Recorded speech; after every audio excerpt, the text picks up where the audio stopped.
and gentlemen, please put your hands together for Mr. Austen Brantley.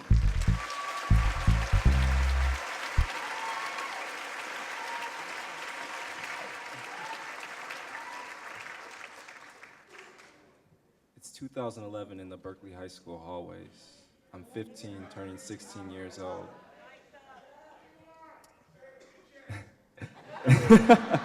It's 2011 in the Berkeley High School hallways. I'm 15, turning 16 years old. I'm a junior in high school. I looked around at my peers and they all knew what colleges and careers they were gonna have, and I looked at myself and I didn't know. I didn't know what my future was, and I was scared to the point when you're looking up in the ceiling and you're like, what can I do? Is this all? I was in a box. I felt limited and isolated. I didn't know what I could do with my future. My GPA wasn't good in high school, and my counselor had pointed out maybe taking an elective class, an easy A, and the easiest A I could find was ceramics. I just thought maybe if I could fit in with everyone else, if I played sports or did football, I could just fit in. And I took this easy A. I thought, okay, let's get this over with. So the first day, our assignment was to make pinch pots. So we get these balls of clay and then form them into a cylindrical. And I watched all my other friends doing this. And as they were doing this, I was thinking this clay that I was touching was so dirty, it was so funky, it was useless. What could I do with this? So while I'm thinking all these thoughts, I'm just playing with the clay and I make an eye. Then I made another eye. Then I made a nose and a mouth, and I'm like, okay, this is kind of fun.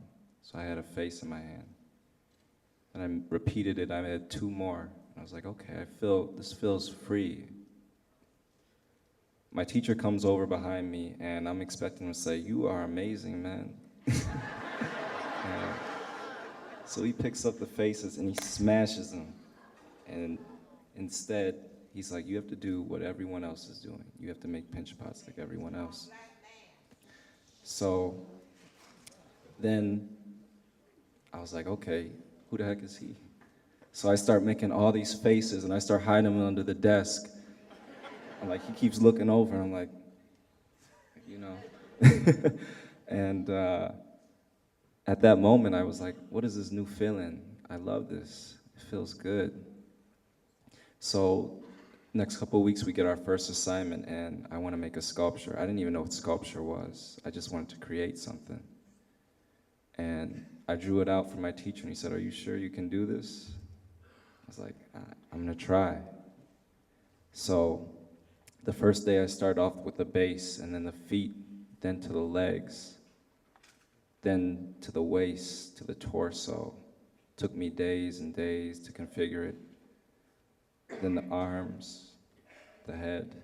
I thought it was the ugliest thing in the world. My teacher came over and he looked at it and I was expecting him to, you know, berate me or something. And he held it over his head and showed the whole class what I made. He said this was amazing. And I couldn't even find it one day. He like walked off with it.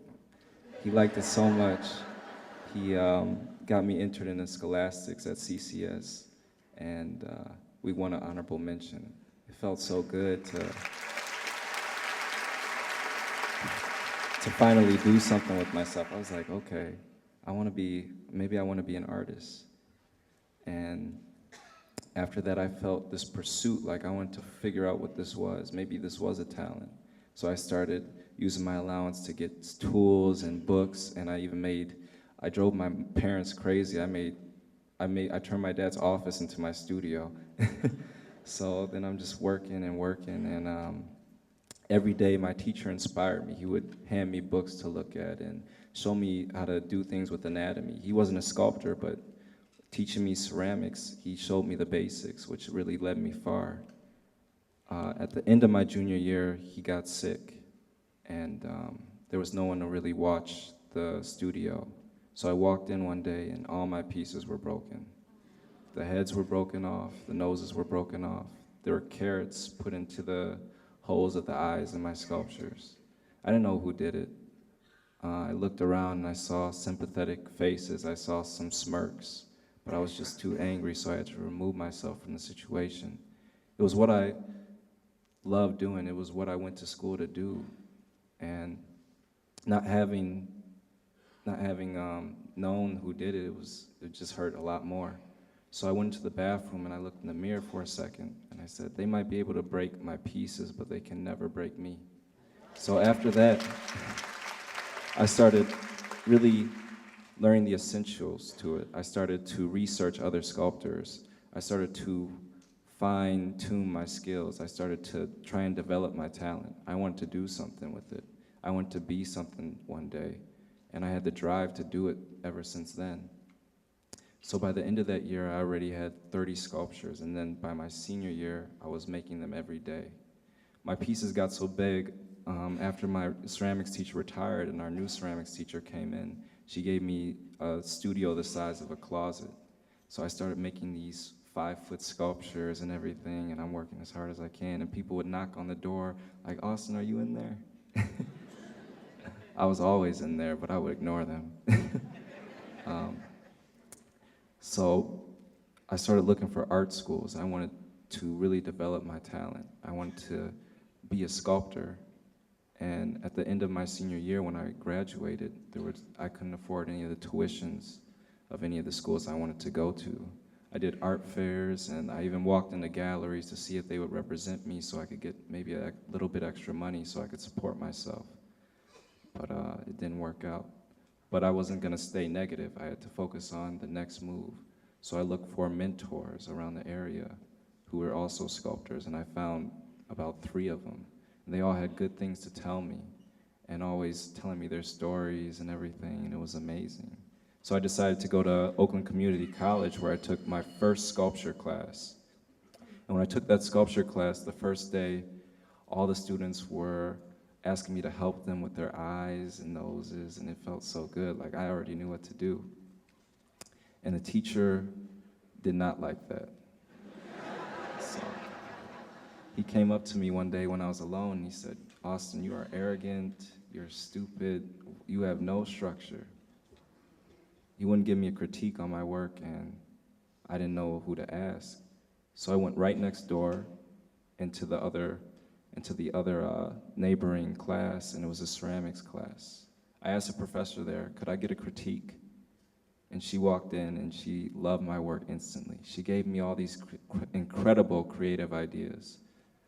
And from then on, it was this bond. I never knew that she'd be one of the most influential people in my life.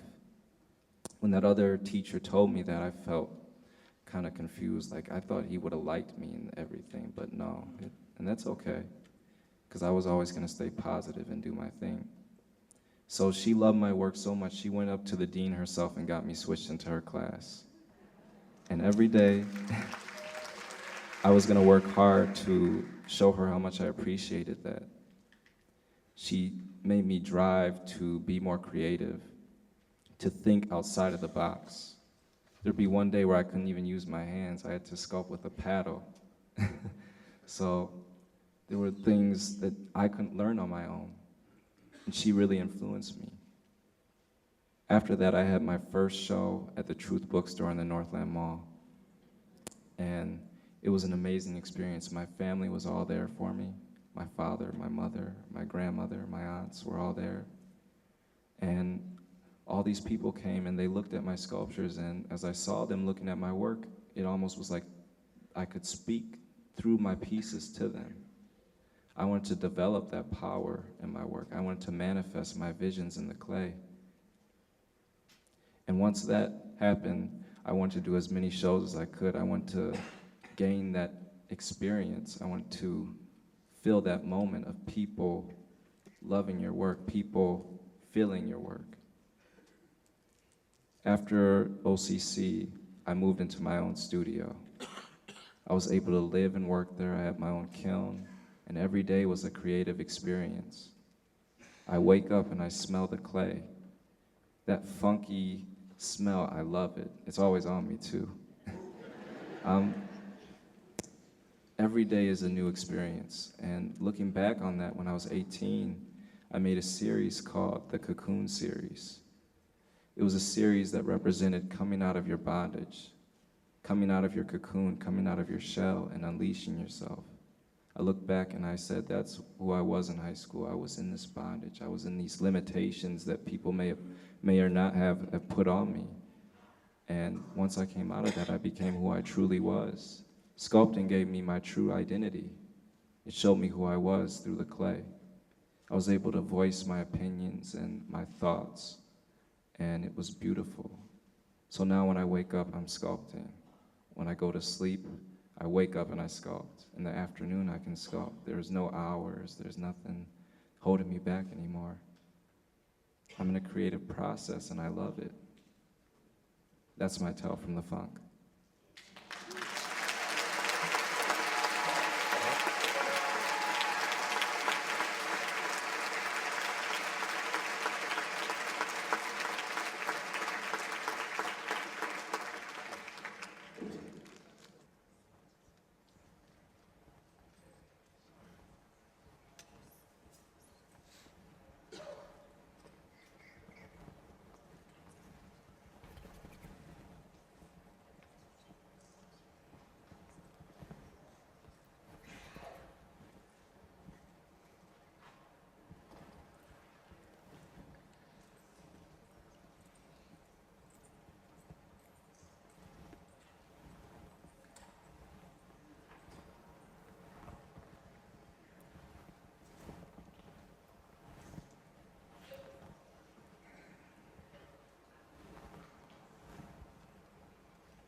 Austen Brantley.